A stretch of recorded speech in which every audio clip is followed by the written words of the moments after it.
Everybody, this is just a real quick video to show you how to use this portable bidet, which also comes with this foldable toilet scraper so that you can kind of be discreet and clean wherever you're at. But to get started, all we're going to do is we're just going to come in and, oh, by the way, before we do that, if you need to charge the battery charges right here.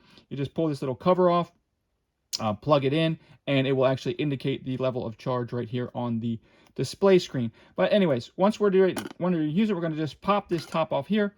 This cup, we're going to fill it up with water. Once we fill it up with water, we're going to come in, we're going to connect it to the bottom of the machine, and then we're going to flip it over. Once we flip it over, we can go ahead and adjust the angle we think we need to use it.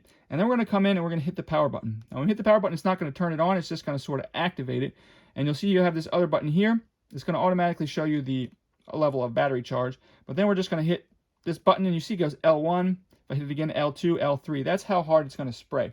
So a little tip is you can test the different sprays on your hand and just kind of see how it feels, and then you'll kind of know what kind of level of spray you want. And then once you do that, you're just going to hit the power button, and it's going to spray the water out of here. And then once you're done, you just hit the button again, and it turns it off. And then if you need to do it again, you can just repeat the cycle. Once you do that, you just fold this up, unhook this, dump any excess water out, come in here, and you're ready to use this for the next time. So if you're interested in this particular bidet, I'll go ahead and put a link to where you can get it down below.